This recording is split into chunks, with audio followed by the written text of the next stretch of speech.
गोंडवाना प्रांत के धर्मगुरु तथा करोड़ों आदिवासियों के हृदय सम्राट पेड़वासी सम्माननीय केबीजी मरसकोले, इनका जीवन चरित्र में मैं कुछ प्रकाश डालना चाहता हूं। आज इस कार्यक्रम में मुझे आयोजित किया है और एक मेरा सौभाग्य है कि हमारे हृदय सम्राट और मेरे गुरु उनके जीवन चरित्र पे दो शब्द बोलने का मुझे अवसर मिला, उसके लिए मैं नमन करता हूं। मैं सबसे पहले मेरा संक्षिप्त परिचय देना चाहता हूं। मेरा नाम अमित मारुति कोवे, सुरेंद्रगढ़ सेमिनरी हिल नागपुर 6। सन 97 में महाराष्ट्र शासन ने मेरा मौलिक और उल्लेखनीय कार्य देख के आदिवासी सेवक पुरस्कार देके मुझे सम्मानित किया है। तब से मैं पिछले 40 सालों से आदिवासी क्षेत्र में भरीव कार्य करते, जब जब भी मुझे कोई चीज का मार्गदर्शन होता है तब तब मैं हमारे गुरु केबीजी मरसकोले इनके पास आके उनका मार्गदर्शन लेता था। केबीजी मरसकोले का अफाट ज्ञान का भंडार भरा था। जो भी प्रश्न पूछे वो प्रश्न का अप्रोप्रिएट जवाब उनके पास रहता था। इसलिए मैं अकेला नहीं, पूरे भारत के आदिवासी उनका मार्गदर्शन गाइडलाइन लेने उनके घर आते थे। पेड़वासी केबीजी मरसकोले का जन्म 23 जनवरी 1940 में हुआ। उनकी पढ़ाई बीकॉम एलएलबी तक नागपुर में ही हुई है। उनका जन्म भी नागपुर में ही हुआ है और उसके बाद एजुकेशन कंप्लीट करने के बाद उन्होंने आदिवासी विकास महामंडल में प्रादेशिक व्यवस्थापक की नौकरी स्वीकारा। आपको बताना चाहता हूं का वो एक ऑफिसर रहते हुए भी उन्होंने अपने समाज की सेवा करना भूला नहीं।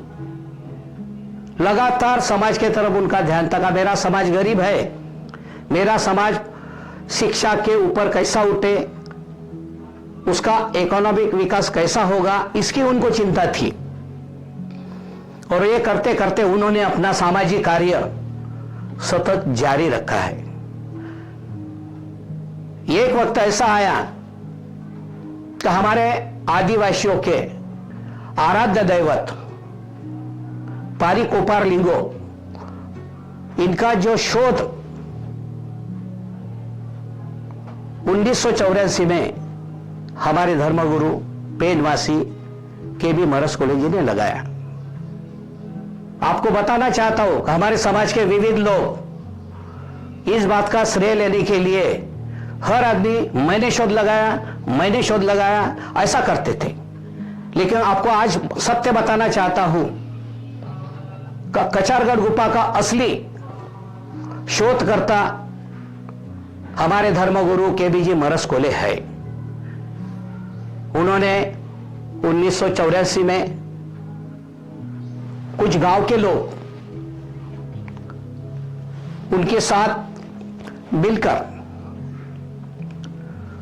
मेहतरजी मरकाम सरपंच मानागढ़, दशरथ जी मड़ावी पुजारी मानागढ़, श्री श्रावण जी अड़मे मानागढ़, आसाराम जी मरसकोले महारू टोला, ढेंगरी टेकाम सरपंच धनेगांव और भैयालाल भलाव जी उनका एक लोकप्रिय ड्राइवर था। उनको साथ में लेके ये लोगों ने कचारगढ़ का शोध लगाया कचारगढ़ में गुफा में जाने के लिए इतना कठिन व्यवस्था थी का रास्ता नहीं था।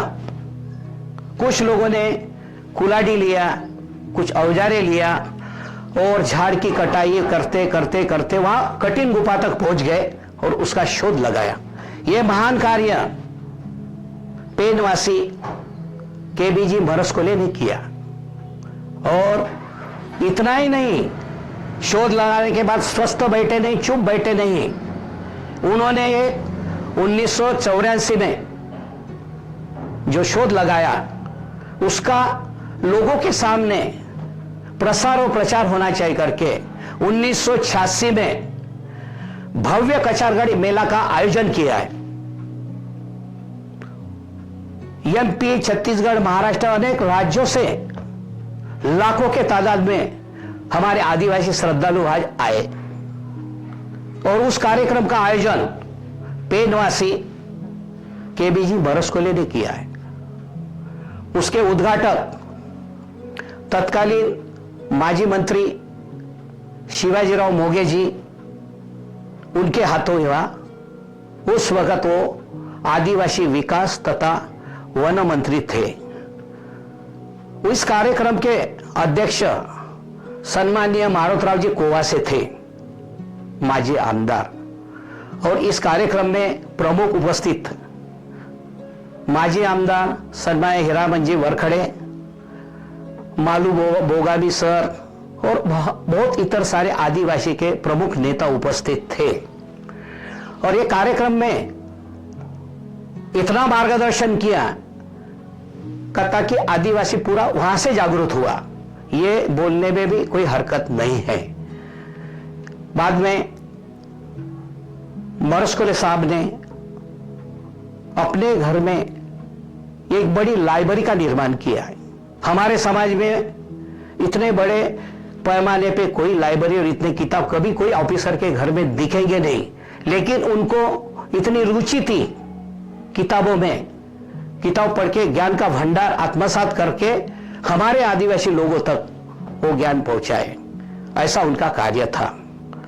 उसके बाद वो आदिवासी विकास महामंडल में कठिन सेवा करते करते करते करते समाज की भी सेवा किया। उस वक्त बेरोजगारी इतनी थी कि गवर्नमेंट की नौकरी नहीं मिलती थी, लेकिन जब आदिवासी विकास महामंडल के प्रादेशिक व्यवस्थापक बने, उन्होंने सैकड़ों आदिवासी गरीब लोगों को गवर्नमेंट ड्यूटी लगाया। यह उनकी विशेषता है। आजकल का कोई आदिवासी ऑफिसर ऐसा कभी काम करता नहीं है। उनके बारे में मैं जितना बोलूं उतना कम है। मैं और भी उनके बारे में एक प्रकाश डालना चाहता हूं। मैं उनको गुरु मानता था। जब भी कोई बात की मुझे जानकारी होना था, मार्गदर्शन होना था, उनके घर में आधे रात आता और मेरे लिए आधे रात उनके दरवाजे खुले रहते थे। उन्होंने एक प्रसंग बताया मुझे। मैं एक छोटा सा प्रश्न बताना चाहता हूं आपको। मैं अपने धर्मगुरु को बोला कि सर, जाति व्यवस्था कैसे गिरी आदिवासी में? उन्होंने बोला, कोवे साहब, जाति व्यवस्था उसके व्यवसाय से होती है। उन्होंने उदाहरण दिया है, जैसा सोनार जात सोने का व्यवसाय करके गिरी है, लोहार जात लोहे का व्यवसाय करते करके गिरी है, केस काटने वाला नावी वो केस काटने का धंधा करता करके उसकी गिरी। इसी प्रकार की जात अपने भी समाज में गिरी है। तो उनको एक प्रश्न पूछा मैंने, क्योंकि हमारे समाज में ज्यादा करके दो जाति प्रचलित है, एक गोंड, राजगोंड और परदान। तो मैंने उनको प्रधान का प्रश्न पूछा कि साहब, ये परदान जात कैसे गिरी? पहले प्रश्न का जवाब कोई साहब बोले, परदान इस नाम की जात ही नहीं इस दुनिया में। परधान बोले तो अपभ्रंश हुआ है। परदान अर्थहीन शब्द है। तो बोला क्या है? वो असली जात है प्रधान। प्रधान बोले तो इस देश का मुखिया, चिप। तब मेरे आंख खुल गए कि प्रधान और प्रधान में क्या फर्क है। प्रधान बोले तो अडानी लोग उस वक्त उसको प्रधान बोलना नहीं आता था करके वो प्रधान बोलते थे, प्रधान बोलते थे। फिर ये जात कैसे गिरी? तो उन्होंने टोटल विस्तार से बताया कि अभ्यास बोझ था, ज्ञान का भंडार भरा था। उन्होंने बताया, कोवे जी, अपने 12.5 जात अपने आदिवासी गोंडों में भी है। उस वक्त गोंड राजवट चलती थी।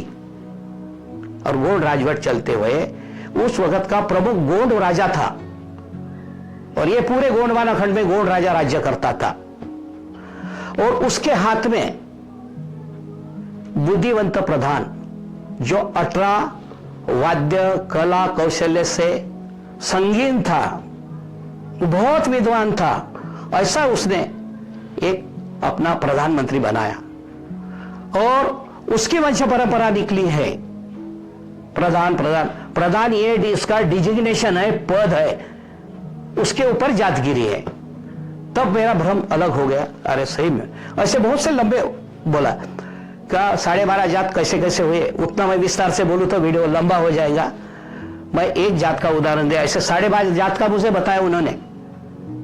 एक जात का ऐसा हुआ तो आप समझ लो, कोई साहब बोले। मतलब ठीक है, ये महान व्यक्ति ने ये बताया।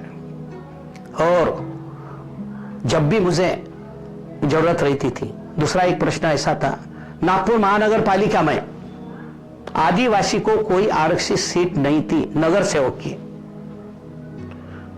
और एससी को थी। मैं साहब का मार्गदर्शन लेने आया।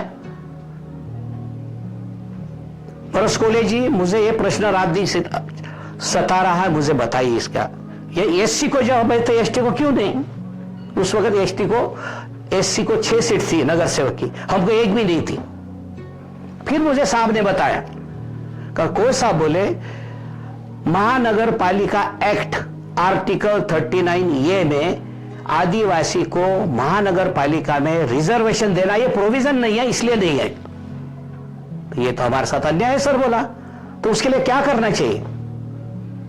तो एक काम करो बोले, तुम जनगणने का किताब लाओ।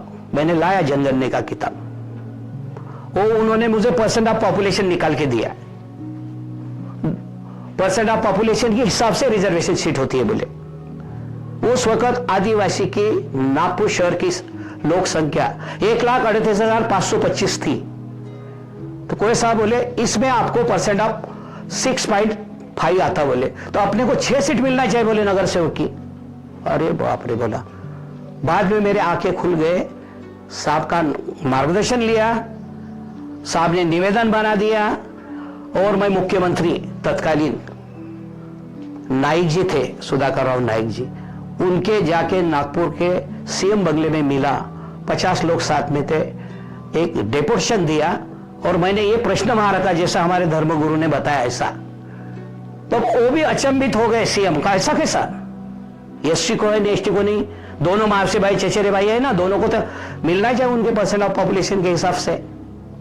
तब मैंने उनको पूरा बताया। सर बोला ये महानगर पालिका एक्ट हमारे ऊपर अन्याय कर रहा, ये महानगर पालिका एक्ट अमेंडमेंट करके आदिवासी के परसेंट ऑफ पॉपुलेशन के हिसाब से जितनी भी सीट आरक्षित आती नगर सेवक की उसका उतना दीजिए।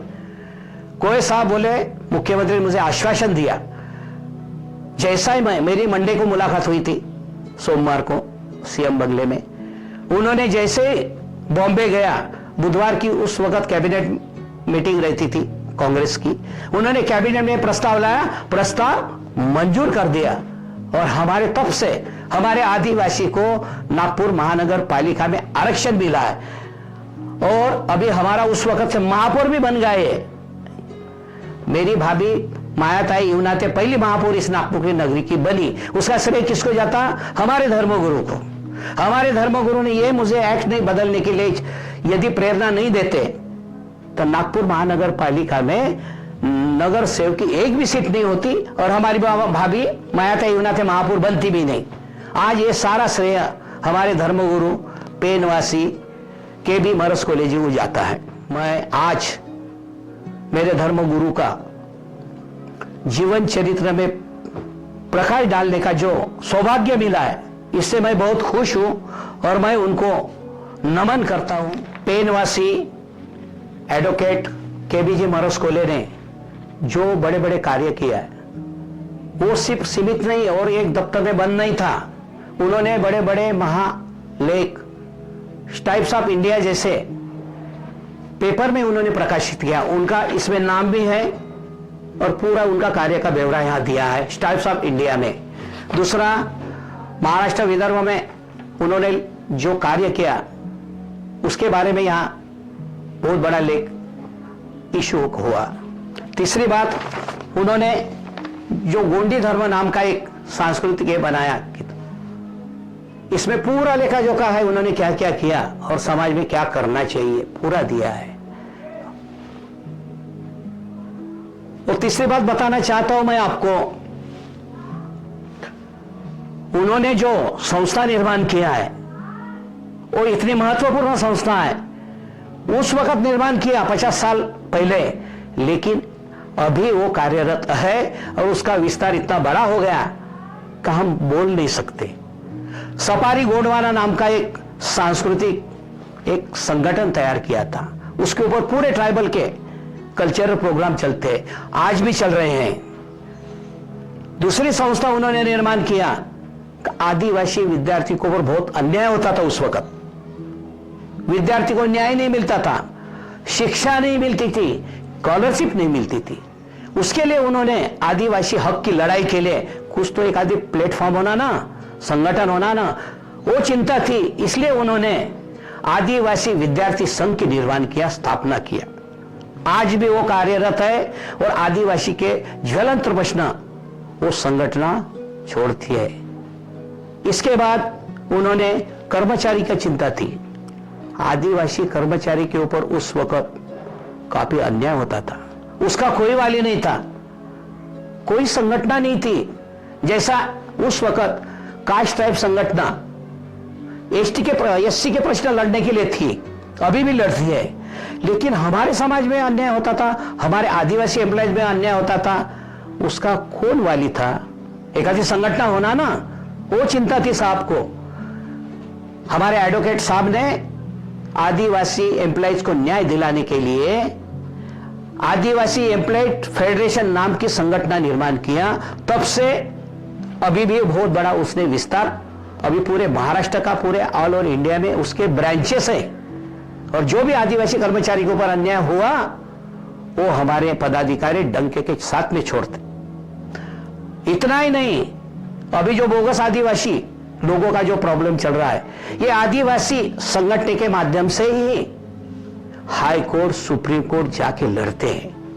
आज आदिवासी एम्प्लॉयड फेडरेशन ने इतना बड़ा डंका लगाया का लोग उसको भूल नहीं पा रहे।